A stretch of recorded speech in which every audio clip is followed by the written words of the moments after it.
Buenas tardes a todos. Hoy la jornada formativa versa sobre cuestiones prácticas sobre la prueba en el proceso penal, desde cuestiones generales de la prueba, medios probatorios, estrategias de la prueba, valoración de la prueba indiciaria, en definitiva, cuestiones esenciales que todo abogado penalista ve en su día a día.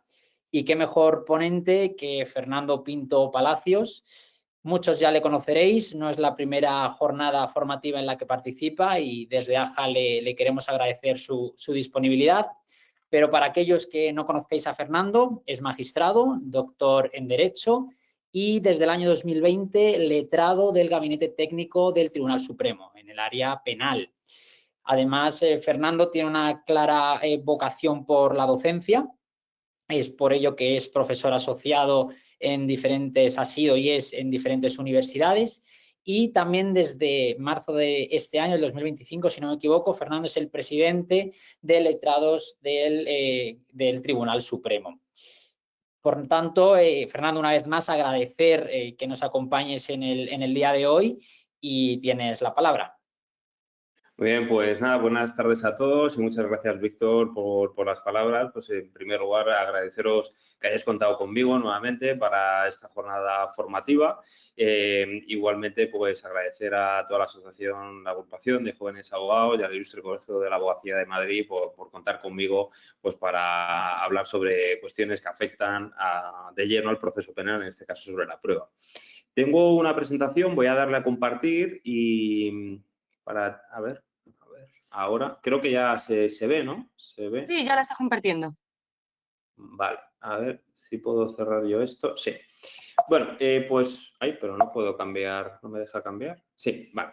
Bueno, pues como les decía, muchísimas gracias por su asistencia y, bueno, las cuestiones que vamos a tratar, como ha hablado Víctor, pues están relacionados con la esencia de los procesos, ¿no? Al final, en definitiva, de lo que se trata en los procesos judiciales es de acreditar las afirmaciones que realizan las partes y, en el caso de la prueba del proceso penal, por seguir un poco el esquema de los principales aspectos que vamos a tratar, pues figura en esta diapositiva pues un esquema de los principales aspectos de los que quiero incidir. Voy a tener muy presente el tiempo, la verdad que la exposición y las diapositivas contienen mucha información, hay cosas en las que voy a incidir con mayor detenimiento y otras que voy a pasar un poco por encima. Lo que vamos a ver pues son unas ideas generales acerca de la prueba, es decir, cuando hablamos de prueba, ¿de qué estamos hablando? En segundo lugar, la carga de la prueba. Como saben, en el proceso penal realmente no existe como tal la carga de la prueba porque encontramos pues dos principios básicos, uno un derecho fundamental, que es el derecho a la presunción de inocencia y por otra parte el principio indubio pro reo, pero no obstante existen una serie de pronunciamientos que en última instancia se han producido de manera reciente por parte de la Sala Penal del Tribunal Supremo y que creo que es importante recalcarlos. En cuanto a la valoración, en cuanto a la carga de la acreditación de aspectos que pueden afectar a la imputabilidad. En tercer lugar, veremos el derecho a la práctica de los medios de prueba. Como saben, pues es un derecho de carácter fundamental. Y aquí lo que más me interesa destacar pues es la asunción que ha realizado la Sala Penal del estándar Murtaza-Layeva, que es un estándar que procede de una sentencia de la Gran Sala del Tribunal Europeo de Derechos Humanos y que establece un conjunto de condicionantes adicionales y un deber adicional que tiene el tribunal a la hora de denegar determinados medios de prueba cuando eso pueda afectar a la equidad del proceso. En cuanto a la proposición, admisión y denegación, pues vamos a ver en términos generales en qué momentos podemos proponer la prueba. Aquí hay algunas modificaciones relevantes derivadas de la aprobación de la Ley Orgánica 1/2025, que como veremos, pues crean un cierto compartimento estanco en cuanto a las proposiciones de prueba con este nuevo trámite en el procedimiento abreviado de la audiencia preliminar. En siguiente lugar, veremos los medios de prueba y aquí principalmente lo que me he querido centrar es en el aspecto relativo a la jurisprudencia del Tribunal Supremo sobre la valoración de cada uno de los medios de prueba. En siguiente lugar, veremos el valor probatorio de las diligencias sumariales. El Tribunal Constitucional, ya desde muy antiguo, desde los años 80, estableció claramente que las pruebas que pueden desvirtuar la presunción de inocencia son solo y exclusivamente las que se practican en el juicio oral. Pero todos sabemos que esas diligencias sumariales, en determinados supuestos, pueden tener algún tipo de valor probatorio cuando se incorporan al procedimiento ya por la vía del artículo 730, ya por la vía de la contradicción del artículo 714 de la Ley de Enjuiciamiento Criminal. Por último, analizaremos otras dos últimas cuestiones que están relacionadas con la prueba indiciaria y con las estrategias probatorias. La prueba indiciaria es un medio de prueba no específicamente regulado en la ley de enjuiciamiento criminal, pero sin duda cualquiera de ustedes que se dediquen a la abogacía penalista, pues saben que la acreditación de numerosos hechos delictivos pues parten de la necesidad de la prueba indiciaria. Sin ir más lejos, la acreditación del ánimo de engañar, elemento fundamental del delito de estafa, se logra a través de la prueba indiciaria. Haré referencia a los requisitos que exige la sala para la valoración de la prueba indiciaria y también en aquellos supuestos en los que el razonamiento sobre la prueba indiciaria es insuficiente y, por lo tanto, puede ser atacado pues, por vía de los recursos que se interpongan contra dicha sentencia. Por último, hablaré de unas ciertas estrategias probatorias, esto siempre con ciertas cautelas, porque lógicamente dependerá de la posición que se ocupe en el proceso penal. No es lo mismo ser acusación particular popular que ejercitar la defensa. Por lo tanto, son una serie de indicaciones generales que, bueno, pues hay que trasladar ad casum pues, para que en su caso pues, puedan ser útiles en la práctica. Bien, comenzando por unas ideas generales, pues ¿qué es la prueba? La prueba es una actividad procesal de las partes y del juez y que está dirigida a formar la convicción del juez o del tribunal.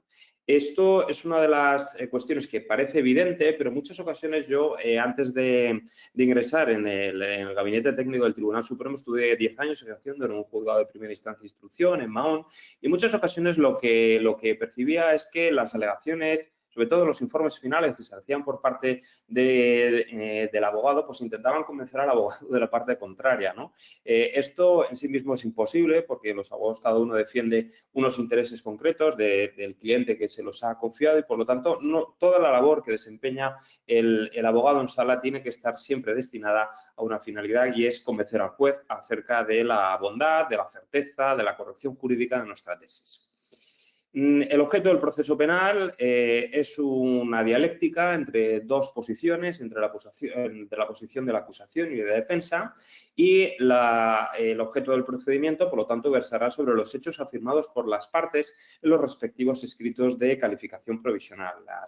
Los escritos de calificación delimitarán cuál es el objeto del procedimiento, aquello sobre lo que versa, y, por lo tanto, la prueba, para que supere todos los filtros de admisión, de pertinencia, de necesidad, de utilidad, siempre tiene que estar relacionado con ese objeto. Por otro lado, la prueba se desarrolla fundamentalmente en el juicio oral. Esto lo que determina es que las únicas pruebas que pueden desvirtuar la presunción de inocencia son sola y exclusivamente las que se practican en el juicio oral. No obstante, como sabemos, existen algunas excepciones en la medida en que se permite la valoración probatoria de determinadas diligencias sumariales que son de imposible reproducción. La práctica de la prueba está sujeta a un conjunto de requisitos, de exigencias legales, para lo cual tenemos que tener en cuenta la ley de enjuiciamiento criminal, porque el derecho a la proposición de los medios de prueba no es de carácter absoluto y limitado, sino que debe superar una serie de filtros y, en cualquier caso, la práctica de esos medios de prueba tiene que ajustarse a los términos, condiciones y formas que están establecidos en el enjuiciamiento criminal. Y, por último, la prueba se rige por los principios de publicidad, de oralidad, de inmediación, concentración y contradicción. Sobre estos principios, que son de general conocimiento, no quiero insistir más allá de los últimos pronunciamientos que ha realizado la Sala Penal en cuanto a la inmediación, que la inmediación pues, es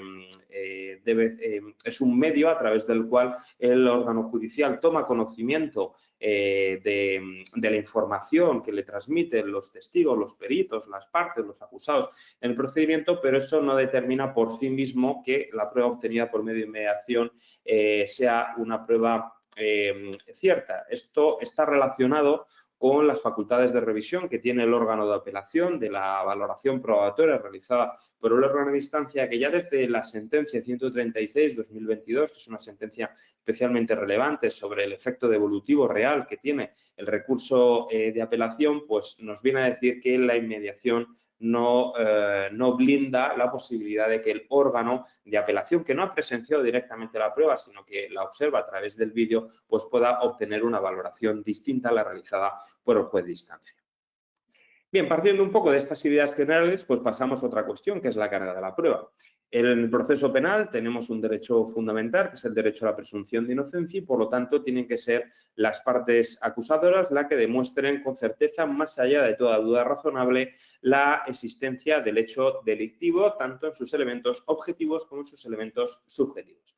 Por lo tanto, recae en la acusación la prueba de los elementos objetivos y subjetivos del delito, y también recae en la prueba sobre todos aquellos elementos que conforman las circunstancias agravantes.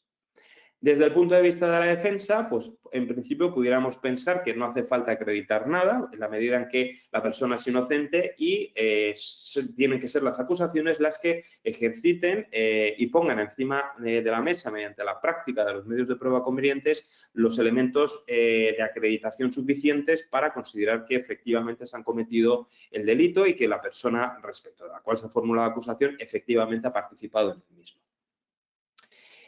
Todo esto partiendo, además de otro derecho fundamental, que el acusado tiene derecho a guardar silencio, luego volveremos sobre esto, a no declararse culpable y a no declarar contra sí mismo. Aquí la cuestión está relacionada con a quién le corresponde la carga de la acreditación de las eximentes o de las atenuantes. Con respecto a esta cuestión existe una doctrina tradicional y una doctrina moderna. La doctrina tradicional, y esto seguro que han visto numerosas sentencias que repiten esta afirmación, viene a decir que la acreditación de estos elementos exige el mismo estándar probatorio, o sea, tienen que estar tan probados como el hecho mismo. De tal manera que estos déficits probatorios, es decir, cuando la defensa ha intentado acreditar, por ejemplo, una circunstancia que afectaba a la imputabilidad, como una toxicomanía o una embriaguez, y finalmente no lo conseguía demostrar o existían dudas, debía declararse la plena responsabilidad penal de ese sujeto activo. Sin embargo, este que ha sido un parámetro tradicional que se ha repetido hasta la saciedad y que de hecho sigue apareciendo en muchas resoluciones judiciales, tiene ya una matización, o mejor dicho, una nueva doctrina asumida por el Tribunal Supremo que da la vuelta a la cuestión, porque, claro, el principio indubio pro reo no solo lo vamos a tener que aplicar exclusivamente a las cuestiones referentes al hecho mismo, sino que también puede afectar a cuestiones relacionadas con la acreditación de elementos que atenúan la responsabilidad penal. Esta doctrina moderna, por resumir, lo que nos viene a decir es que si la defensa intenta la acreditación de un elemento que afecta a una minoración de la imputabilidad, como puede ser una toxicomanía o una embriaguez, y existen dudas, por ejemplo, porque los informes periciales no son del todo concluyentes, esas dudas tienen que resolverse a favor del reconocimiento de la existencia de ese atenuante. Por lo tanto, esto es un elemento importante y novedoso, como ven, son sentencias de 2024 y que poco a poco pues, va calando en los tribunales que se encuentran pues, dentro de la jurisdicción penal y, lógicamente, por debajo del Tribunal Supremo. Con respecto a esta cuestión, me interesa señalar lo último que tienen puesto en la diapositiva, que es la necesidad de valorar la prueba de descargo. Verán muchas sentencias que se construyen, el fundamento jurídico primero, cuando procede a la valoración de la prueba, dice los hechos declarados probados son constitutivos de este delito y a continuación se dice, bueno, la versión dada por el acusado no es creíble por esto, por esto, por esto. A mi juicio no es una forma correcta de la construcción de la sentencia porque aquí no se trata de desacreditar la versión dada por el acusado, sino de verificar que efectivamente de verificar que la hipótesis acusatoria está acreditada con certeza más allá de toda duda razonable.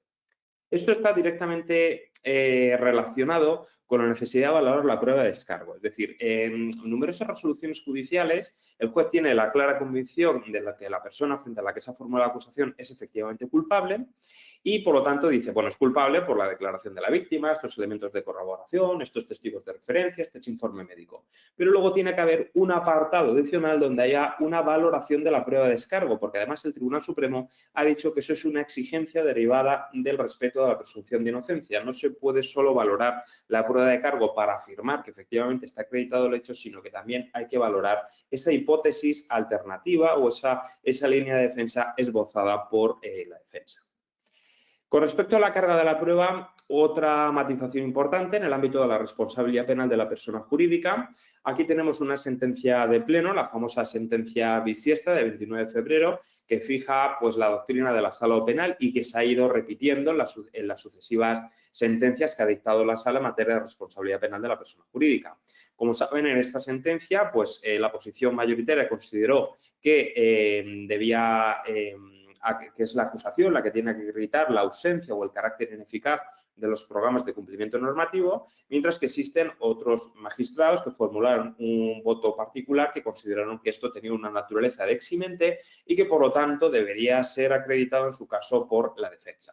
Lo cierto es que la doctrina tradicional y que se repite en numerosas sentencias es que considera que el delito corporativo se fundamenta en el incumplimiento de la obligación de adoptar medidas o sistemas orientados a controlar y evitar la comisión del delito dentro de la organización empresarial y, por lo tanto, como es un elemento de la tipicidad objetiva, tiene que ser acreditado por el Ministerio Fiscal o eventualmente por otras acusaciones. Aquí pongo entre comillas, mejor dicho, con paréntesis, si hay un nuevo planteamiento, porque hay una nueva sentencia de 2024. Es cierto que esta no es una sentencia de pleno, sino que es una sentencia que no viene conformada por el pleno y que introduce otra línea que dice que, bueno, en este caso, la acreditación de que existen esos programas de cumplimiento normativa como circunstancia va a permitir la exoneración o la atenuación de la responsabilidad penal es un elemento negativo de la tipicidad y, por lo tanto, corresponde en principio en la defensa. Así se dice. Pongo así entre paréntesis, entre interrogantes, porque bueno, es una cuestión que en principio no ha dado lugar a un cambio de la jurisprudencia sentada de la sala, pero también conviene tenerlo en cuenta, especialmente para el abogado penalista que se dedique a la defensa de la persona jurídica. Bien, en cuanto a la segunda cuestión, derecho a la práctica de los medios de prueba. Primera idea, esto es un derecho fundamental. Así nos lo establece el artículo 24.2 de la Constitución, si bien es un derecho de configuración legal. Es decir, el hecho de que sea un derecho fundamental no es obstáculo para que la ley haya regulado la forma, el momento y las circunstancias en las que se pueden proponer pruebas. Además, ya lo dijo el Tribunal Constitucional, jurisprudencia totalmente asentada en la Sala Segunda, que no es un derecho de carácter absoluto, porque se puede limitar la solicitud de los medios de prueba solicitados tanto por la acusación como por la defensa cuando se considere que no sean pruebas ni útiles ni pertinentes. De ahí la necesidad, por lo que luego voy a desarrollar, de motivar la inadmisión de los medios de prueba solicitados, especialmente si son medios de prueba solicitados por la defensa. Los requisitos que conocemos pues, son que la prueba tiene que ser necesaria, tiene que ser pertinente y tiene que ser posible. ¿Qué significa esto? Pues significa que la prueba tiene que estar directamente relacionada con el objeto de la acusación que consta de los escritos de calificación provisional. En definitiva, el objeto del procedimiento, el objeto del proceso penal es de cristalización progresiva, pero hay un momento determinado en que las partes delimitan el objeto del juicio oral mediante la formulación de las conclusiones provisionales.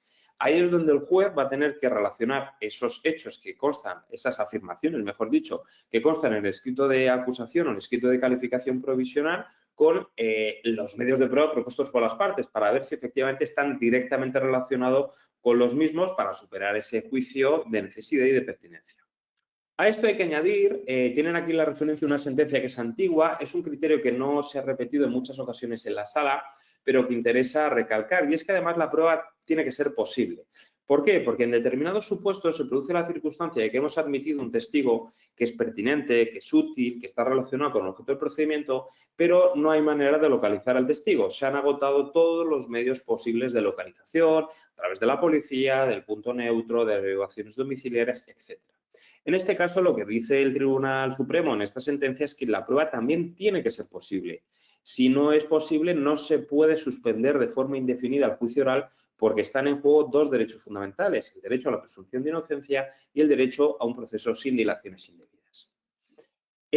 Esto, a su vez, hay que relacionarlo con lo que nos dice el Tribunal Constitucional. Y el Tribunal Constitucional siempre nos vincula los conceptos de indefensión formal y de indefensión material. Es decir, no basta solo con que la prueba sea útil y pertinente, sino que además es necesario que sea relevante desde el punto de vista del planteamiento defensivo. De ahí la necesidad de que los recursos de casación por denegación de pruebas se siga exigiendo a la parte recurrente que justifique en qué medida la práctica de ese medio de prueba que finalmente no se practicó o que se denegó hubiese tenido capacidad para modificar el fallo. Bien, esto que es doctrina tradicional del Tribunal Supremo, tenemos que relacionarlo con lo que nos dice el Tribunal Europeo de Derechos Humanos, con lo que nos dijo en 2003 y con lo que nos ha dicho recientemente en el estándar Murtaza-Layeva. En el primer estándar, una sentencia del Tribunal Europeo de Derechos Humanos que estaba relacionado con un juicio por difamación que ocurrió en Italia, pues se dicen dos criterios, ¿no? La primera cuestión es, esto es para controlar si se ha producido una vulneración del derecho a un proceso equitativo, a lo que nosotros entendemos como el derecho a un proceso con todas las garantías y el derecho a la práctica de los medios de prueba pertinentes para su defensa.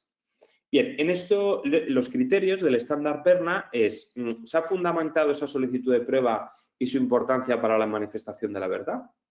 Y dos, la negativa del Tribunal Nacional a la práctica de la prueba ha menoscabado la equidad del juicio.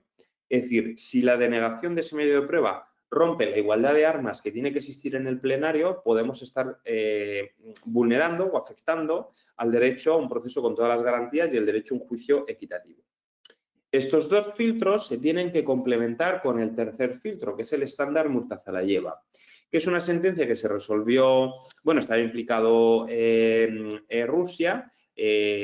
Bueno, lógicamente todo este proceso es anterior a que Rusia ya saliese del Consejo Europeo y por lo tanto ya no tenemos sentencias de esta materia por parte del Tribunal Europeo de Derechos Humanos y que posteriormente dio lugar a un pronunciamiento de la Gran Sala. De ahí la importancia de esta sentencia de 2018. ¿Y por qué es importante? Porque es una jurisprudencia asumida por la Sala Segunda. Hay ya algunas sentencias que han acordado la nulidad de la sentencia recurrida al considerar que se había vulnerado el derecho a la práctica de los medios de prueba pertinentes para la defensa, asumiendo este criterio. ¿Por qué? Porque el estándar Murtaza-Layeva amplía lo que nos dijo el estándar PERNA, es decir, la necesidad de que la prueba sea importante para conocer la verdad y la necesidad de que si esa prueba no se admite se rompe la equidad del proceso, a otros dos criterios que están directamente relacionados con la motivación. Aquí la clave es la motivación y es precisamente donde se ganan este tipo de asuntos penales, es decir, en la inadecuada motivación del órgano en la denegación de los medios de prueba. ¿Y qué es lo que nos dice el Tribunal Europeo de Derechos Humanos y la Sala Segunda? Pues estos dos criterios. El Tribunal Nacional ha explicado los motivos de inadmisión del medio de prueba. Cuanto más relevante es el medio de prueba propuesto por la acusación o por la defensa, si la motivación es insuficiente, más probabilidades hay para que se prospere un motivo de un recurso de casación o de apelación motivado por esta materia. De hecho, en el anteproyecto de ley de enjuiciamiento criminal de 2025 se dice que cualquier tipo de solicitud de medios de prueba tiene que ir apostillada, es decir, tiene que ir justificada con la necesidad de que se especifiquen los motivos concretos por los que esa parte considera que esa prueba es relevante que se practique en el juicio.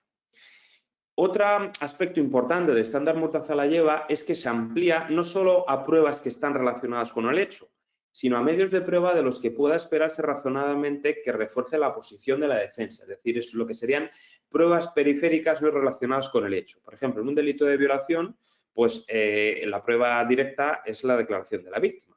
Pero la parte, digo desde el punto de vista de la defensa, tendrá derecho a la práctica de medios de prueba que afecten a cuestiones periféricas y que a través de los cuales se quiera acreditar de alguna manera que no se cumplen los criterios de fiabilidad o de credibilidad que nos ha dicho la Sala Segunda para considerar que ese medio de prueba puede llegar a enervar la presunción de inocencia.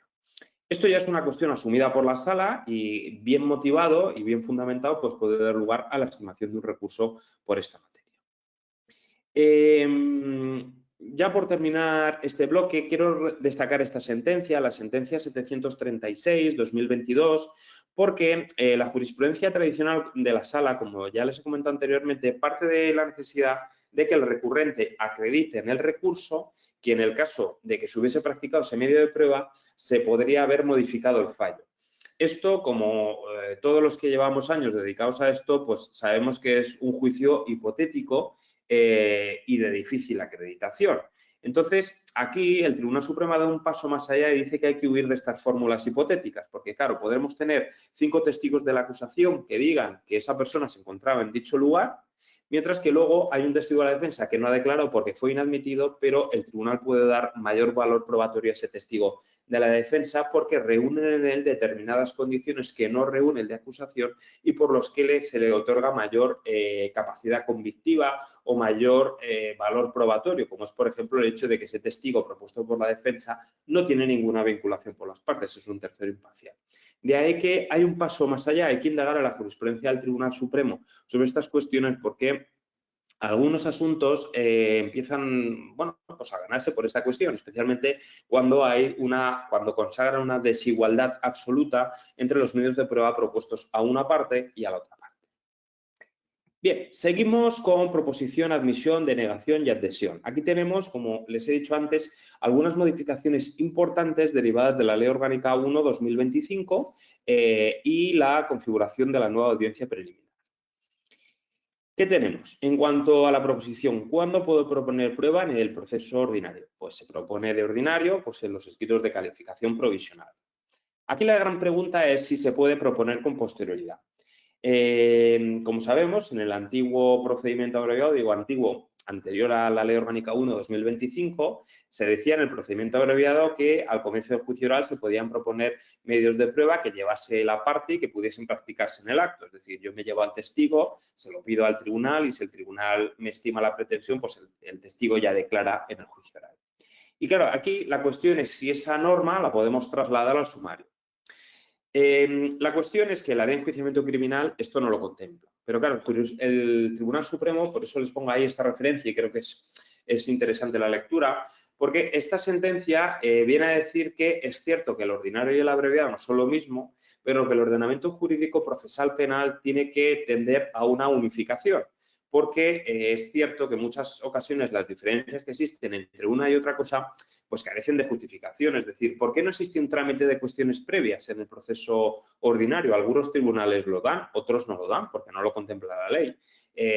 Quizá no lo podamos resolver todo con artículos de pronunciamiento. Pues esto parte un poco de la misma idea, es decir, bueno, realmente no hay ninguna afectación a ningún derecho fundamental ni ninguna irregularidad con que se admita esa posibilidad. Ahora, eso sí, no puede ser un fraude procesal, es decir, no puede ser una prueba que yo me esconda y que proponga en el acto del juicio de manera sorpresiva y que, si se admite, se debe garantizar la debida contradicción para que las partes se interrogan. También esa garantía de contradicción exige que se dé traslado a la otra parte, aunque sea un trámite oral, en el juicio oral para que diga lo que tenga por conveniente acerca de si sí o si no considera adecuado la práctica de ese medio de prueba.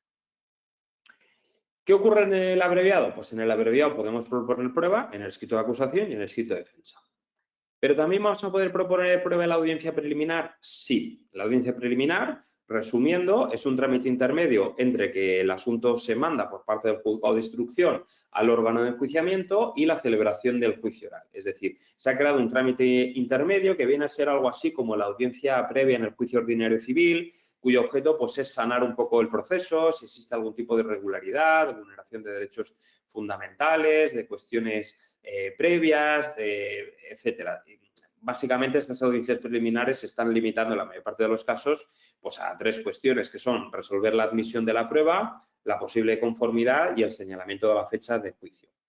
¿Qué es lo que ocurre? Pues que en la audiencia preliminar podemos proponer pruebas, sí, pero aquí hay una matización, que con respecto a la prueba de carácter documental parece ser que se puede proponer sin ninguna cortapisa, pero cuando se trata de pruebas de distinta naturaleza, nos dice la ley que solo se podrán proponer las pruebas que no pudieron proponerse en el escrito de acusación. Esto es una modificación que ha pasado un poco inadvertida porque la Ley Orgánica 1/2025 pues, ha modificado muchos aspectos, entre ellos, pues claro, una incidencia directa en el ejercicio de la abogacía son los medios alternativos de solución de controversias y luego, claro, desde un punto de vista orgánico, pues toda la modificación de la estructura judicial española, ¿no? De los juzgados a los tribunales de instancia. Pero en el ámbito de legalidad ordinaria del proceso penal es fundamental esta modificación, porque claro, estamos estableciendo en el ámbito del proceso penal reglas de preclusión probatoria que son muy características del proceso civil, pero que son ajenas al proceso penal. Es decir, ahora no vamos a poder proponer cualquier prueba en la audiencia preliminar, sino que solo vamos a poder proponer aquella que no pudimos proponer en el escrito de acusación, de tal manera que a lo mejor se abre un incidente para acreditar si efectivamente hemos tenido conocimiento de esa circunstancia con anterioridad o con posterioridad, un poco recordando a los abogados que llevan asuntos civiles, se acordarán de aquello de la alegación de hechos nuevos o de nueva noticia, que había un incidente ahí en la audiencia previa, pues para ver si eso era nuevo, era de nueva noticia, si se podía admitir o no. Esta regla de preclusión, esta regla que yo llamo de compartimentos estancos, se reproduce al comienzo de las sesiones de juicio oral. ¿Por qué? Porque si no hay conformidad y vamos a celebrar juicio, al comienzo de las sesiones de juicio oral vamos a poder proponer prueba, pero lo mismo, con limitaciones, porque solo van a poder proponerse aquellas pruebas que no pudieron proponerse al trámite de la audiencia preliminar. Es decir, si nosotros ya teníamos conocimiento previo de ese medio de prueba, no vamos a poder proponerlo al comienzo de las sesiones de juicio oral, lo cual pues obliga a ser especialmente cauteloso a la hora de revisar las actuaciones e intentar hacer una solicitud de prueba lo más completa posible en los escritos de acusación o de defensa para evitar sorpresas posteriormente. En el tribunal del jurado, pues podemos proponer la prueba de los escritos de acusación y de defensa. En el planteamiento de cuestiones previas, como saben, en el proceso del jurado hay una resolución previa que se llama auto de hechos justiciables, donde se fija por los hechos que van a ser objeto de enjuiciamiento y se resuelven cuestiones como artículos de pronunciamiento, temas de medios de prueba, y esto, bueno, pues es cuando se va a poder proponer nuevamente, y también al comienzo de la sesión de juicio oral. Y por último, pues en el delito leve, las partes deben acudir con los medios de prueba. Si no están a su disposición, pues lo tienen que pedir al juzgado de instrucción o al que en su caso corresponda, y si no, pues técnicamente se proponen en el juicio oral. Para la admisión, ya lo he comentado anteriormente, es necesario que la prueba sea pertinente, útil, necesaria y, lógicamente, sea lícita.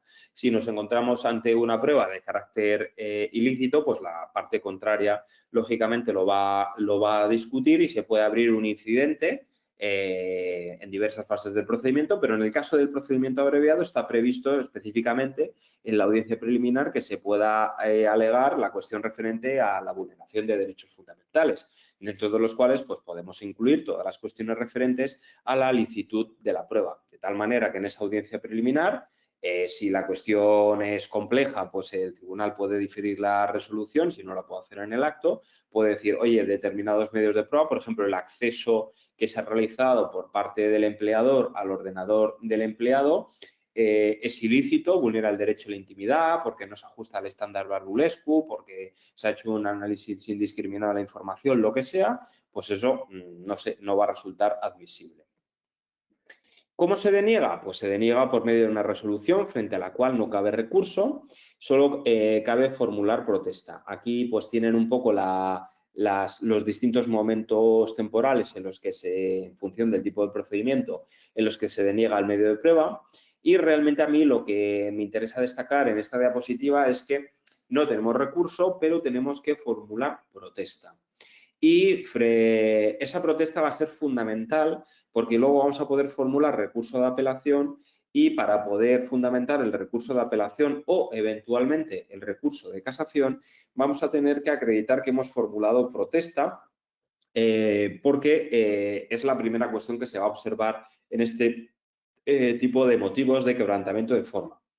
Esto parte de la idea de que si se ha cometido un tipo de resolución que es perjudicial para la parte y la parte no la recurre, sino que la consiente y no formula protesta, pues entonces se entiende que es una resolución firme, un aspecto consentido por la parte.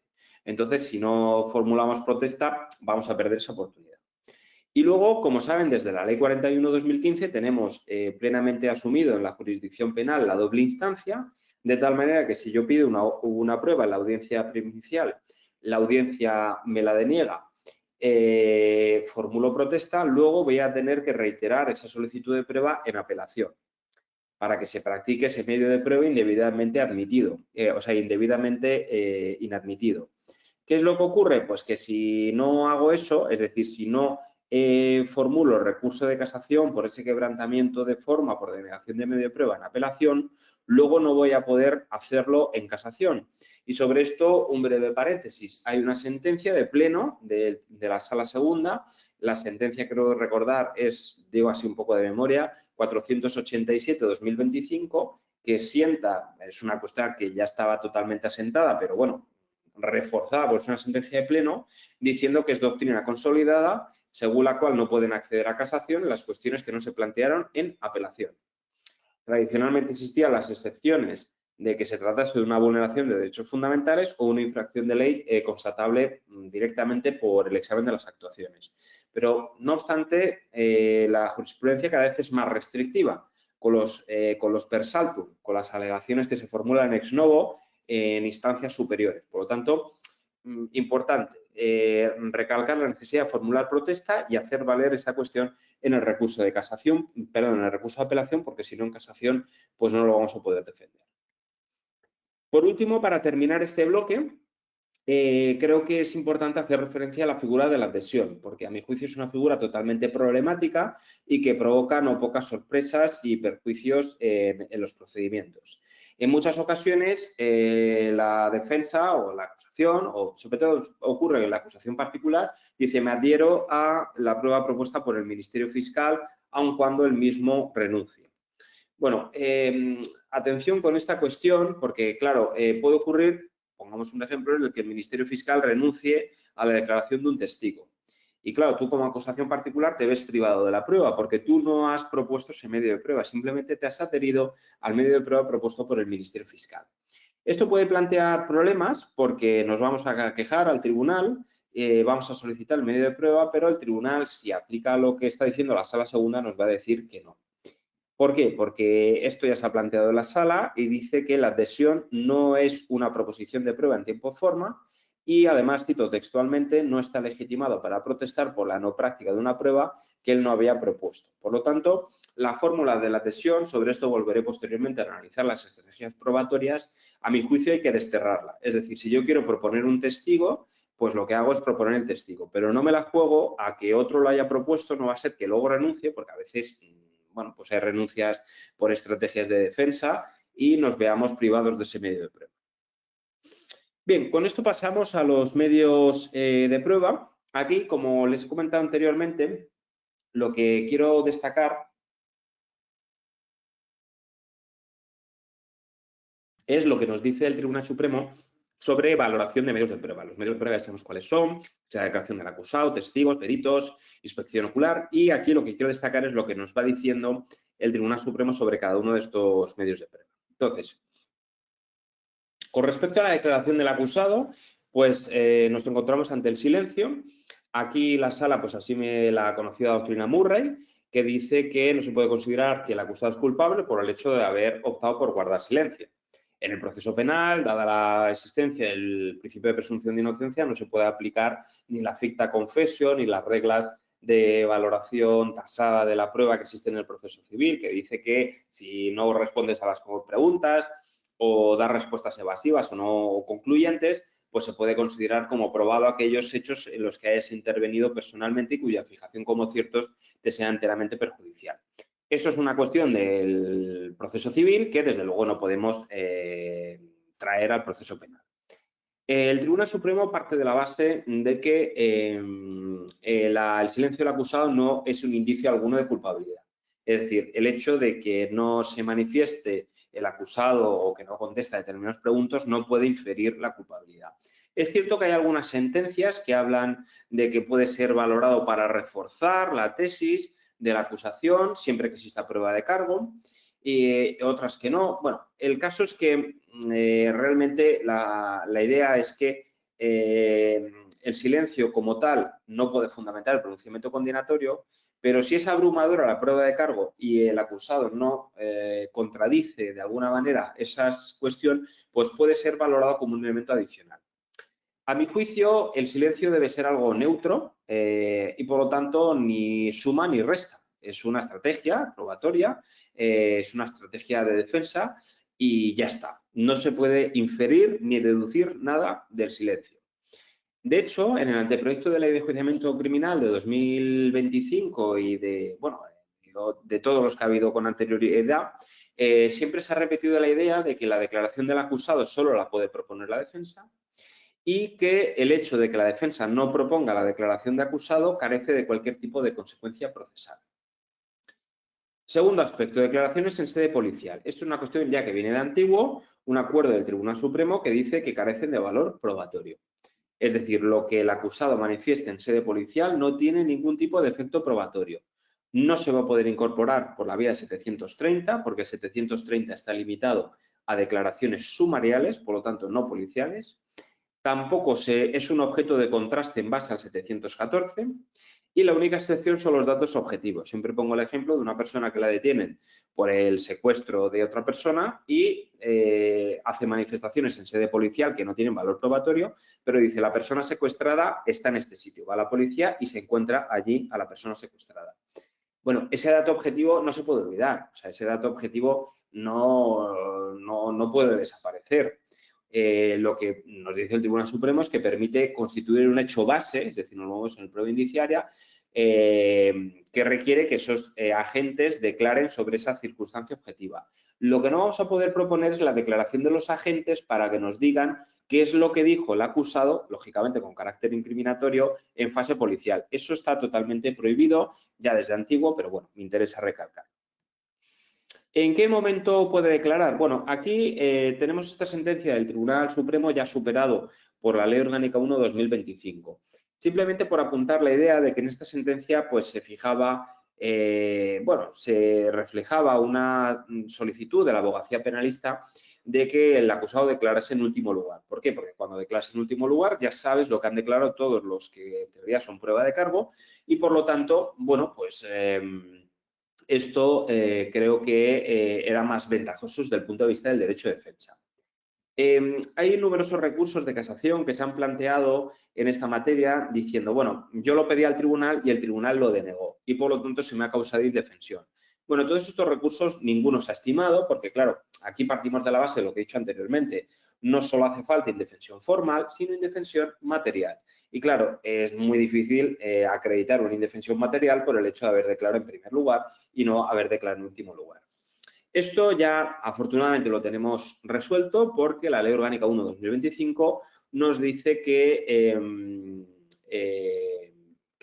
la defensa lo puede pedir y el tribunal lo tiene que acordar, con lo cual no hay nada más que discutir. No se ha dado el paso todavía de que solo lo pueda pedir la defensa. Pero bueno, es cierto que aunque lo ponen en las acusaciones, el acusado puede negarse a responder a las preguntas que le hayan formulado el resto de las acusaciones. En cuanto al derecho a la última palabra, esta sentencia del Tribunal Constitucional es muy interesante. Es un asunto en el que no se practicó el derecho a la última instancia, el derecho a la última palabra. Se recurrió en todas las instancias, fue denegado y finalmente fue al Tribunal Constitucional. El Tribunal Constitucional estima el amparo. ¿Por qué? Porque el derecho a la última palabra, aunque pueda parecer que tiene menos trascendencia, es una manifestación del derecho de defensa. Por lo tanto, no hay que acreditar que en el caso de que yo hubiese ejercitado ese derecho hubiese cambiado la sentencia, ni tampoco el letrado de la defensa tiene que advertir al tribunal de que se haya emitido ese trámite, porque claro, el tribunal tiene que estar atento a que efectivamente dé la palabra al acusado para que manifieste lo que tenga por conveniente. Esta sentencia es interesante por el razonamiento que hace y luego por la conclusión final. ¿En qué sitio se tiene que situar el acusado? Bueno, aquí hay una norma del Tribunal del Jurado que dice que el acusado se tiene que sentar al lado del abogado defensor. A mi juicio es la mejor opción. ¿Por qué? Porque permite una comunicación, como nos dice el Tribunal Europeo de Derechos Humanos, fluida, confidencial e inmediata. Todos sabemos que entre el famoso banquillo de los acusados, como se utiliza la denominación que se suele utilizar, y los estrados donde se sienta el abogado, hay una distancia física. Y esa distancia física también es una distancia que afecta al ejercicio del derecho de defensa. Es decir, a lo mejor el abogado de la defensa está interrogando a un testigo y el acusado quiere advertir al abogado de que ese testigo está mintiendo por esta razón o por aquella para que indague o para que pregunte una determinada cuestión. A mi juicio, el acusado debería sentarse al lado del abogado precisamente pues, para que exista esta relación que creo que forma parte del derecho de defensa. Algunos tribunales lo conocen, en algunos juicios mediáticos que hemos visto en televisión se ha permitido y en el Tribunal del Jurado está previsto. Yo creo que esto no cuesta nada, que se modifique la Ley de Enjuiciamiento Criminal y que no quede al albur de la discrecionalidad del órgano judicial, porque yo creo que esto pues, es algo conveniente y que un sector de la abogacía pues, seguramente pues, agradezca. En cuanto a las declaraciones de los acusados, de los coacusados, pues bueno, es prueba de cargo. Aquí reiterar lo que nos ha dicho el Tribunal Constitucional, el Tribunal Supremo, por activa y por pasiva. Es un medio de prueba insuficiente por sí solo. Tiene que estar corroborado por otros datos externos y siempre eso nos indican que es un medio de prueba que debe valorarse con cautela, especialmente como luego va a incidir en aquellos supuestos en los que haya conformidades parciales. Y tampoco se puede corroborar con la declaración de otro coacusado. Hace falta datos objetivos, externos u otros medios de prueba. Aquí vamos más allá con otra cuestión, que es qué ocurre con la declaración del coacusado que se ha conformado previamente en un juicio con varios acusados. Esto incide en la cuestión controvertida de las conformidades parciales.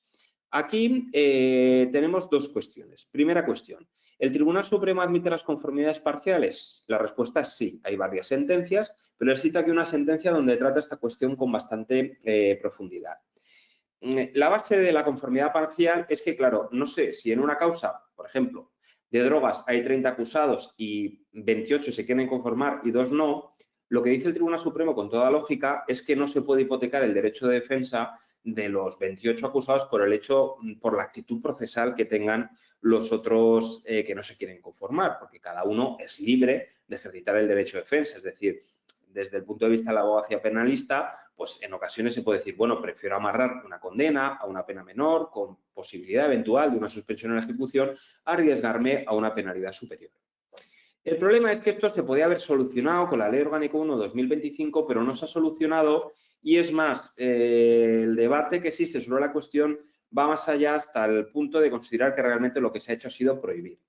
Aquí encontramos una cuestión referente a defectuosa técnica legislativa, porque si comparan el 655 de la Ley de Enjuiciamiento Criminal en el sumario y el 785, si no me falla la memoria, en el procedimiento abreviado, verán que no tienen la misma redacción cuando hablan de la conformidad.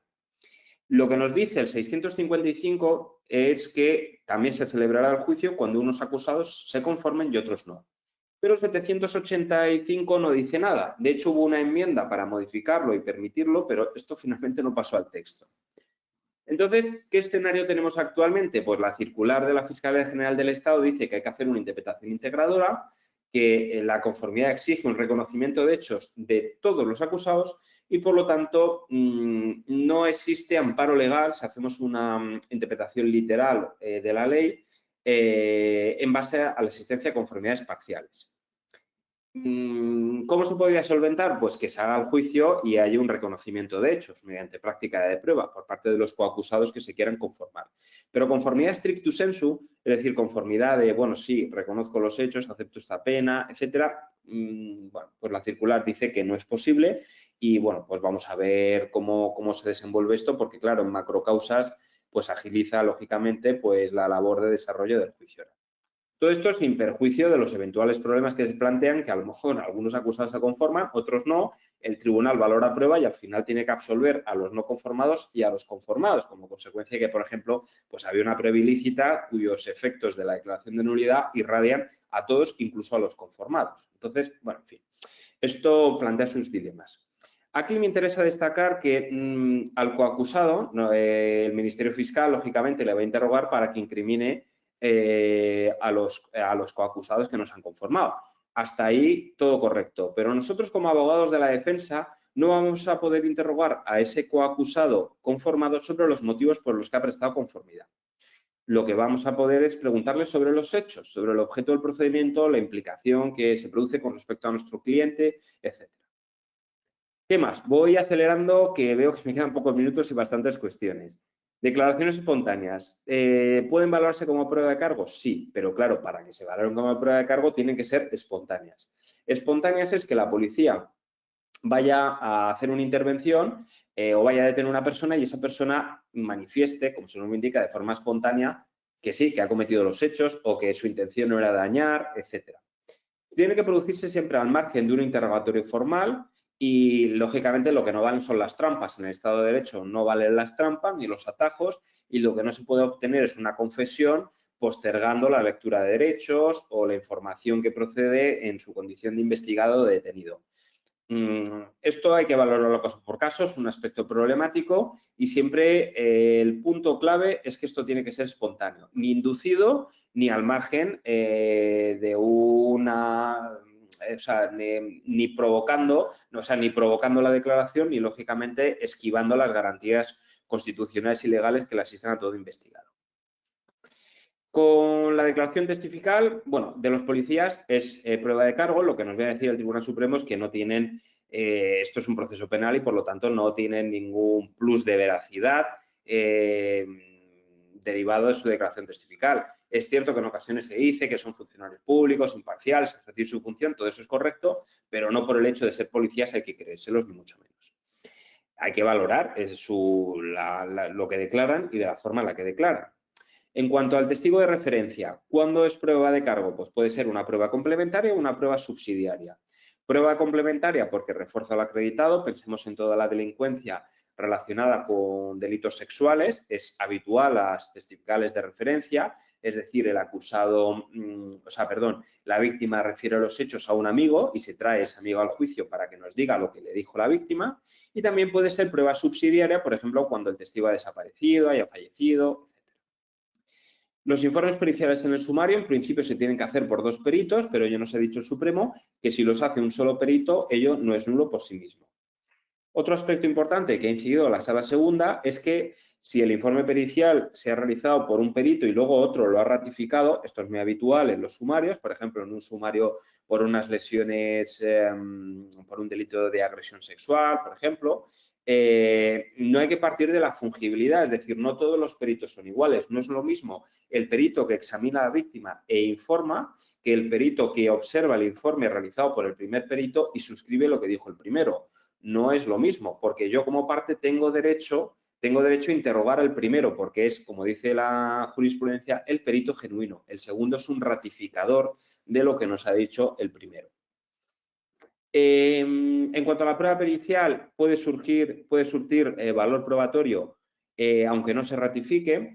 A ver, esto realmente está pensado para lo que nos dice la ley, que son los informes emitidos por laboratorios oficiales en el ámbito del procedimiento abreviado.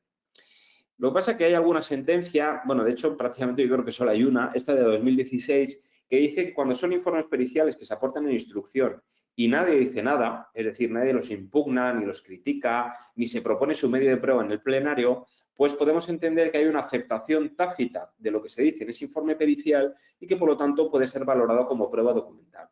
Esto no es la regla general, ni mucho menos, y yo hasta la fecha no he encontrado más que esta sentencia. En cuanto a los informes periciales, pues son objeto de valoración discrecional, pero no todos los peritajes reciben el mismo valor probatorio. ¿Por qué? Porque el tribunal, eso que dice de las reglas de la sana crítica, pues hay que ver la dificultad del dictamen, la experiencia, los antecedentes. Un aspecto fundamental es si el perito ha examinado personalmente el objeto de la pericia o simplemente ha examinado la documentación, etc. Con respecto al informe pericial de los inspectores de Hacienda, pues su condición de funcionario no les inhabilita para realizar la pericia y no es causa de recusación.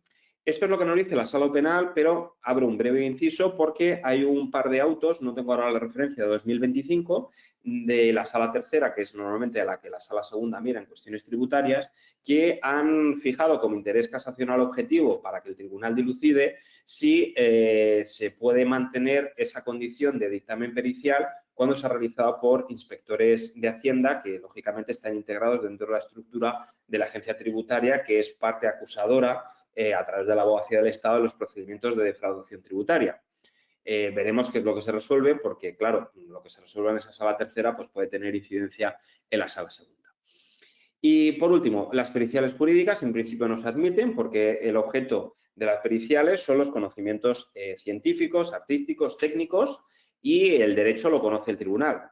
Esto es cierto que es una jurisprudencia asentada, pero puede admitir ciertas matizaciones porque hay determinados procedimientos penales donde se dilucidan cuestiones jurídicas de especial complejidad.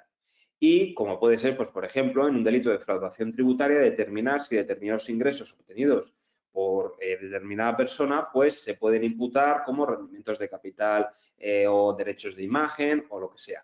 Bueno, eso son cuestiones que aunque el tribunal conozca el derecho, pues son complejas y en ocasiones, pues, bueno, pues sí, es relevante que expertos en la materia pues declaren ante el tribunal pues para contrastar puntos de vista. En cuanto a los informes de credibilidad del testimonio, prueba que aparece en los delitos contra la libertad sexual, dos matizaciones. En primer lugar, que esta prueba está pensada especialmente para menores de edad y personas con capacidad judicialmente, o sea, personas en situación de especial vulnerabilidad o necesidades de especial protección.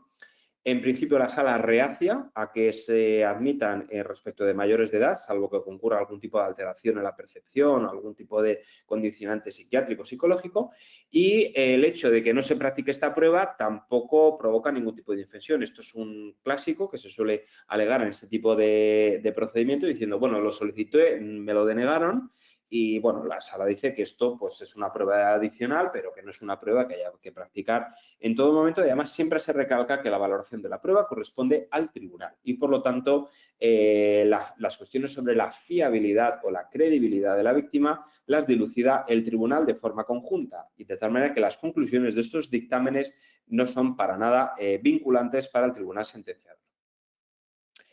En cuanto al valor probatorio de las diligencias sumariales, pues tenemos el 730 y el 714. El 730 nos va a permitir introducir en fase sumarial declaraciones o diligencias que se han practicado en instrucción. Por ejemplo, podemos tener un testigo que ha fallecido, un testigo que está incapacitado para poder declarar y traemos la declaración prestada en fase sumarial. Se tienen que cumplir los requisitos que aparecen en la diapositiva y simplemente indicarles esta sentencia de 2024 que analiza el caso de si es posible exportar esta jurisprudencia al Tribunal del Jurado. El Tribunal del Jurado presenta una particularidad y es la siguiente, y es que al Tribunal del Jurado, a la Audiencia Provincial, no se remite todo el expediente de instrucción, solo se remiten determinados testimonios y además los jurados tienen prohibido observar el material de instrucción, precisamente para mantenerlos puros y no contaminados con lo que se dice en el material de investigación. Y claro, aquí se planteaba el problema de si se podía reproducir una declaración sumarial en el juicio del Tribunal del Jurado. Esta sentencia dice que sí, porque claro, no tiene ningún sentido que podamos hacer eso en una tentativa de homicidio en un sumario y en cambio no lo podamos hacer en un procedimiento del Tribunal Jurado cuando se trata de un homicidio o un asesinato consumado. De nuevo, se incide en la idea de que no haya contradicción en los distintos procedimientos. El 714 es diferente, nos sitúa en el escenario de que el testigo incurre en contradicciones. Esta sentencia es muy interesante, le recomiendo la lectura porque es un caso en el que se hizo un ejercicio abusivo, el 714, y en esta ponencia lo que nos viene a transmitir es la idea de que, hay que evitar un ejercicio abusivo del 714 porque produce una contaminación de la información probatoria. Me explico, la información probatoria es la practicada en el juicio oral. Y solo en el caso de que un testigo, la víctima o quien sea, nos esté ofreciendo una información totalmente contraria por contradicción con lo que nos dijo en fase sumarial, vamos a poder introducir lo que nos dijo en fase sumarial. ¿Por qué? Porque si no alteramos la calidad de la información que accede al tribunal. En cuanto a la prueba por indicios, pues bueno, esto jurisprudencia muy asentada en la Sala Segunda y del Tribunal Constitucional, pues nos dice que tiene que haber varios indicios, que tienen que estar acreditados, que tienen que ser concomitantes, interrelacionados. Y creo que lo fundamental en prueba indiciaria, aparte de la acreditación de los indicios, es el razonamiento. Aquí adquiere una especial significación el razonamiento y la motivación, la racionalidad de la argumentación para justificar que efectivamente existe una vinculación entre los hechos base que consideramos acreditados por prueba directa de la inferencia que finalmente extraemos. Si la motivación es parca, si tiene saltos lógicos, si la inferencia es abierta porque admite otras posibilidades o cuando se descartan hipótesis alternativas, pues todo esto afecta a la presunción de inocencia y, bueno, pues puede ser objeto de control, lógicamente, a través de los recursos, apelación, casación y eventualmente ante el recurso de amparo, porque esto afecta a la prueba, a la presunción de inocencia. Y ya por último, que veo que se me termina el tiempo y no quiero excederme, pues estrategias probatorias. Bueno, esto es algo evidente, depende de la posición procesal, no debe ser acusación o defensa. Desde el punto de vista de la acusación, pues yo creo que es importante ver las pruebas que nos pide el Ministerio Fiscal, que suele asumir una posición acusadora, pero yo siempre incido en la idea de que hay que a veces plantear una cuestión, una perspectiva crítica, o mejor dicho, no asumir de forma crítica lo que el Ministerio Fiscal hace, es decir, el Ministerio Fiscal puede hacer su escrito de acusación y puede estar perfecto, pero nosotros desde nuestro punto de vista de la acusación particular popular podemos a lo mejor pues añadir otros elementos adicionales de prueba o calificaciones jurídicas alternativas o otros aspectos, ¿no? Entonces, bueno, esto tenerlo en cuenta. Puede servir de referencia, pero hacer un análisis crítico. Desde el punto de vista de la defensa, pongo aquí de posición cómoda con muchísimos interrogantes, porque desde luego cualquier abogado penalista sabe que de posición cómoda ni mucho menos. Durante todo el proceso, bueno, la propia lógica del proceso, el funcionamiento del sistema en el que, bueno, pues los juicios se dilatan en el tiempo, ya no qué decir si estamos hablando de macrocausas especialmente complejas, pues provocan una erosión constante de la presunción de inocencia, de tal manera que en muchas ocasiones el acusado lo que quiere es ir definitivamente a juicio, como se dice ahora en la prensa, para acreditar que es inocente, cuando debe ser todo lo contrario. Tiene que ser la acusación la que acredite que el hecho está probado con certeza más allá de toda duda razonable. Creo que siempre que se pide una prueba hay que justificarla. Es cierto que los escritos de acusación no suelen acompañar esa postilla, esa justificación, pero yo creo que está bien porque esto nos va a permitir, si nos deniega la prueba, fundamentarlo en el estándar Murtaza la lleva y en decir que se ha vulnerado el derecho a la prueba. Porque a mayor argumentación nuestra, al pedir la prueba, mayor argumentación tiene que hacer el tribunal o debería hacer el tribunal para denegarnos ese medio de prueba. Siempre hay que formular protesta, porque si no nos vamos a ver privados de la posibilidad de apelar o de ir al recurso de casación. Si nos lo denega una instancia, siempre en el recurso de apelación. Hay que evitar la adhesión a la prueba, porque ya les he comentado que esto siempre plantea problemas. Y hay que analizar desde un punto de vista crítico la prueba que pido. No va a ser que no tenga el resultado que quiero. Hay testigos que no declaran bien en juicio y los testigos están obligados a decir verdad y están obligados a responder a todas las preguntas que se le formulen, incluso a las del tribunal. De tal manera que en ocasiones puede ser más preferible que no declare el testigo, si nadie lo ha propuesto, pues porque nos puede salir mal o puede ofrecer una versión pues incriminatoria o algún aspecto que luego sea valorado por el tribunal en nuestra contra, digo, desde el punto de vista de la defensa. En cuanto a la declaración del acusado, pues en muchas ocasiones quizá lo mejor sea que no declaren o que conteste solo a las preguntas que nosotros le formulamos, ¿no? Porque así podemos controlar la información que da ese acusado al tribunal. Si no, a veces nos podemos encontrar a la tesitura de que responda en exceso o que conteste determinadas preguntas que al final solo sirven pues, para reforzar el juicio de que efectivamente pues, ha cometido el delito y por lo tanto pues, se le condena, ¿no? En cuanto a la prueba testifical, creo que es importante saber por el motivo por el que viene cada testigo y para ahí es importante siempre tener la declaración sumarial. ¿Por qué? Porque los testigos pues a veces incurren en contradicciones y, bueno, pues desde el punto de vista de la defensa nos puede interesar mucho poner de manifiesto al tribunal que el testigo incurre en esas contradicciones. De ahí que siempre tengamos a mano la declaración sumarial, la tengamos interiorizada y en el momento en que veamos algo que nos descuadre, ahí estamos con el 714, incluso desde el punto de vista de la acusación, no va a ser que luego el testigo pues, sea poco concluyente, ¿no? Y siempre lo mismo, preguntas claras, concisas y en sentido afirmativo. Por último, en cuanto a la prueba pericial, pues, a ver, los dictámenes periciales hay que hacer pues una labor de estudio y de disección para ver cuáles son sus puntos débiles y sus puntos fuertes. El dictamen pericial es una prueba más, en muchas ocasiones tiene una importancia decisiva y, bueno, pues hay que hacer las preguntas que sean convenientes pues para intentar restar ese valor probatorio. No vamos a poder eliminar la prueba, pero, por ejemplo, un examen en una prueba pericial de credibilidad del testimonio, pues habrá que preguntar la metodología seguida, si se examinó a la víctima, si se tuvo acceso a la prueba de carácter preconstituido o se examinó directamente a la víctima, la especialización que tiene el perito, etcétera. Es una labor un poco ardua, pero claro, es que si no hacemos esa labor, pues posiblemente nos encontremos ante una valoración de la prueba que no nos sea favorable, porque al final lo que tenemos es que poner de manifiesto al tribunal pues determinadas deficiencias o determinadas dudas por el cual pues ese dictamen pericial no es tan concluyente como en un primer momento se pensaba. Y nada más, lamento haber ido un poco rápido al final, pero tenía muchísima información que darles y bueno, pues nada, agradecerles nuevamente la invitación y su asistencia y bueno, pues quedar a la espera de las preguntas que quieran formular. Muchísimas gracias. Muchísimas gracias, Fernando.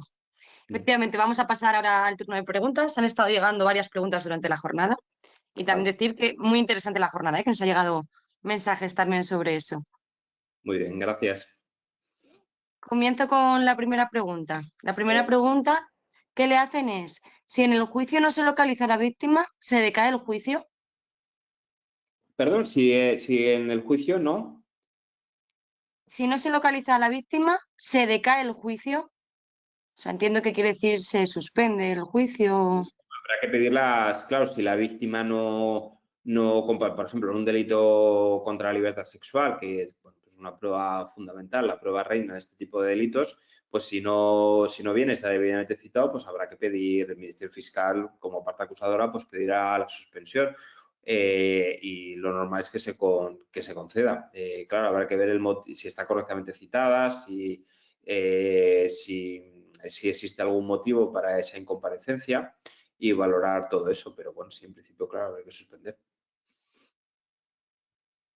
Muchas gracias. Continúo con la siguiente, que es de María Josefa y nos dice, ¿la parte actora puede también sentarse al lado de su letrado?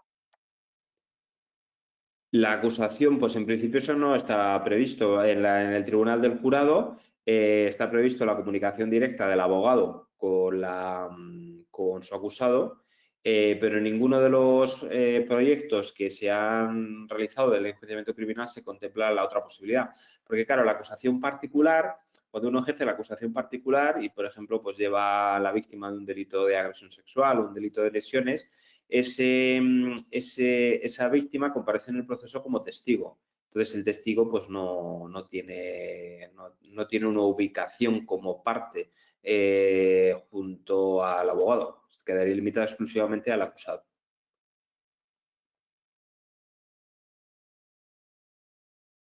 Muchas gracias. Continúo con la siguiente, es un poco larga, voy a ir despacio, pero si necesitas que la vuelva a repetir o pares, sin problema me interrumpe.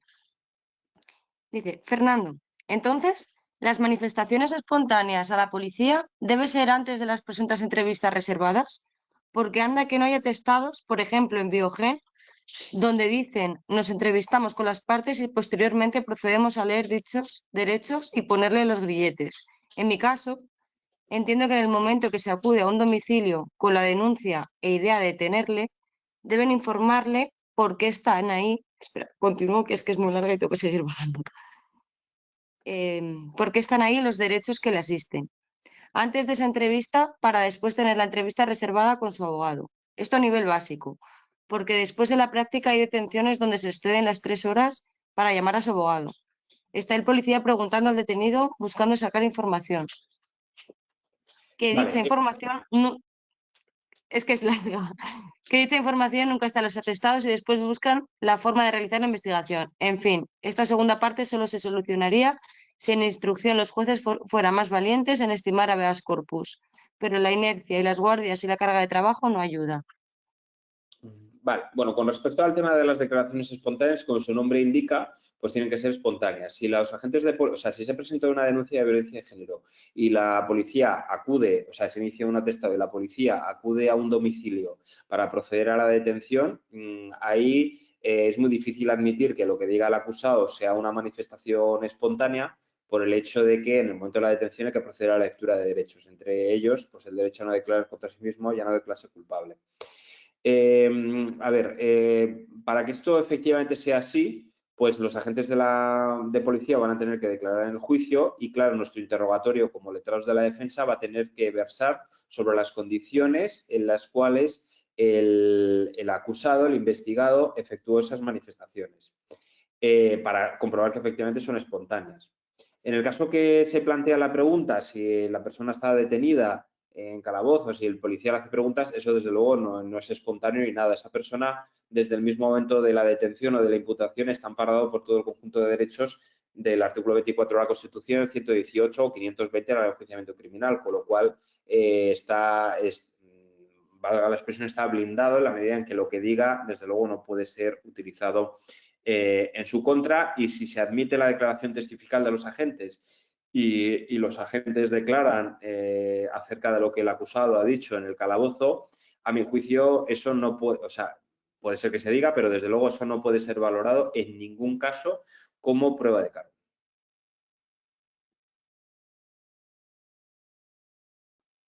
Muchas gracias por su respuesta. Continúo con la siguiente pregunta. Dice, lo primero, gracias por la ponencia, ha sido muy útil. Y la pregunta es la siguiente. En los delitos sexuales, cuando uno de los requisitos es la persistencia de la declaración de la denunciante, ¿qué hacemos si lo que dijo en sede policial difiere sustancialmente de lo que manifiesta posteriormente en sede judicial o en la fase oral? Bien, las declaraciones en policía no se pueden entrar al plenario, pero sí se va a poder, en trámite de informe, pues manifestar esa circunstancia, esa contradicción que existe entre lo que se dijo en sede policial, lo que se dijo en fase sumarial o lo que se dijo en el plenario. Para eso, pues tendremos que activar, porque hay algunos tribunales que dicen que si se discute, por ejemplo, en el recurso de apelación o la existencia de contradicciones, es necesario que la parte haya hecho valer el 714, de tal manera que si se producen las contradicciones y la defensa no activa el 714, pues luego no va a poder ir en apelación a considerar que existen esas contradicciones. Por lo tanto, bueno, pues habrá que tener en cuenta lo que se ha declarado y ver si efectivamente existe lo que entiende realmente el Tribunal Supremo por contradicción, porque, claro, contradicciones sobre elementos esenciales, no accidentales, y luego siempre teniendo en cuenta una circunstancia que ya está asumida por jurisprudencia de la Sala, que es la progresividad del relato. Es decir, determinadas víctimas en el ámbito sexual, en su primera manifestación, que a lo mejor la realizan pues, a una amiga o a un profesor o a un psicólogo, puede ser que ofrezcan menos datos de los que finalmente afloren. ¿Por qué? Porque en muchas ocasiones pues, la denuncia no se interpone en el mismo momento en el que ocurren los hechos, sino que se descubren los hechos fruto de una terapia seguida durante años, etc. Entonces hay que valorar todas esas circunstancias porque, claro, la respuesta no se puede uniformar, la respuesta en este tipo de delitos. En muchas ocasiones lo vemos en la práctica, la víctima pues, se encuentra en shock y no acude inmediatamente a la policía a denunciar, sino que la información accede, la noticia criminis llega pues pasado un tiempo, ¿no? Entonces, bueno, pues hay que ver, como en instrucción siempre tiene que haber declarado, pues hay que ver lo que se dijo en instrucción y también otro elemento que a veces se valora mucho y que se pone de manifiesto es lo que se ha dicho a otros profesionales que han atendido a la víctima. Por ejemplo, es muy habitual que comparezcan los médicos para ratificar determinados informes, por ejemplo, de inspección, de exploración ginecológica, etcétera, o al forense, pues también intentar preguntar, digo desde el punto de vista de la defensa, intentar preguntar a esos profesionales acerca de la información que le transmitió la víctima para valorar si efectivamente esa información entra en contradicción absoluta y, por lo tanto, insalvable con lo que se ha manifestado en el plenario. Entonces, bueno, pues hay que estar un poco atento a cómo se desarrollan este tipo de declaraciones.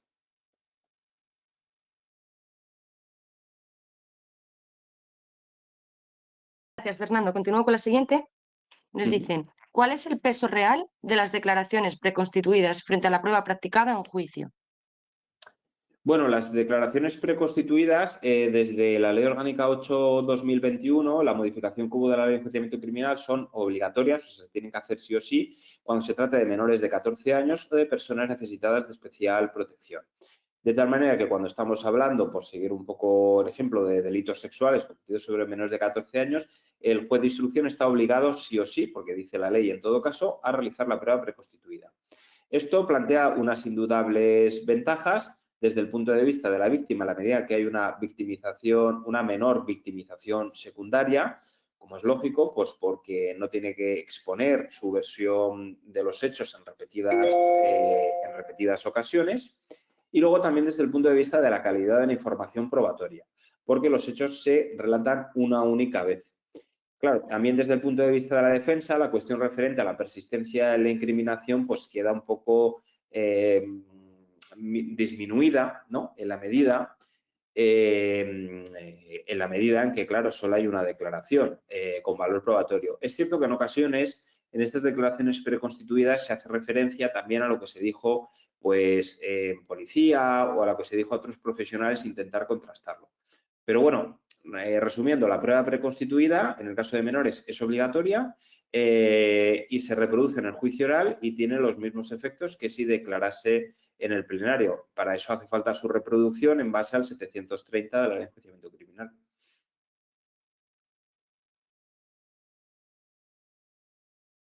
Muchas gracias. Continúo con otra pregunta que es larga. Vuelvo a lo mismo. Si necesitas que pare o repita, me interrumpe sin problema. Nos dice lo siguiente. Respecto a lo que comentas del perito que solo analiza documental, ¿son las mismas exigencias las del perito de la acusación que las del abogado de la defensa? En mi criterio, o al menos en mi modo de entender, debería valorarse al igual que la declaración de la víctima y la del acusado. El perito de la defensa, dentro de la objetividad, tiene que valorar cómo se ha realizado el informe. Por ejemplo, en los informes psicológicos forenses, en muchas ocasiones se omiten técnicas o tienen criterios defectos. El perito de la defensa lo que tiene que hacer es impugnar la validez de ese documento porque no le van a permitir entrevistarse con la denunciante. Bien, es que, gracias por la pregunta. A ver, es que aquí, como he ido un poco rápido porque era mucha información, lo que creo que el mensaje no ha llegado como tocaba, o sea, como nos dice la sala. El criterio es el de la fungibilidad, es decir, el caso que se plantea es diferente a lo que ha resuelto la sala. El caso que plantea la sala es, existe un informe pericial realizado por un perito, pongamos un médico forense, que posteriormente ese procedimiento se transforma en sumario, por la razón que sea, y otro médico forense, como hace falta dos peritos, perdón, en el sumario, el otro forense lo que hace es examinar ese documento emitido por el primer forense y lo ratifica. Entonces, lo que nos dice la sala es que no hay que partir de que los peritos sean intercambiables. Los peritos no son intercambiables.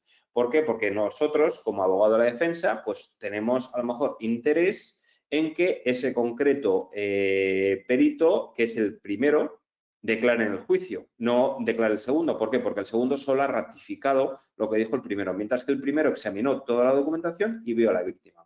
Esto es un caso totalmente diferente de lo que se plantea la pregunta o lo que yo infiero de la pregunta, que es el hecho de la contrapericia, es decir, el informe forense, por lo que se comenta en la pregunta, se ha realizado sin los estándares científicos exigibles. Pues no se sigue el método CBCA, SVA, todos los métodos que existen de valoración del testimonio y de repente se llega a la conclusión de que el relato es probablemente creíble.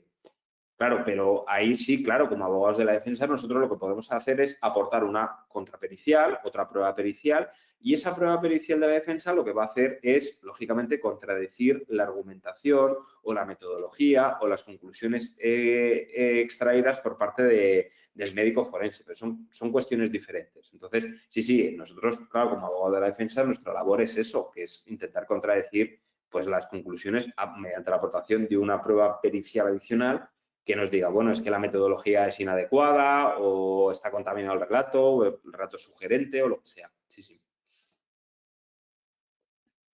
Muchas gracias. Y paso a la última pregunta, salvo que nos entre alguna otra en estos momentos.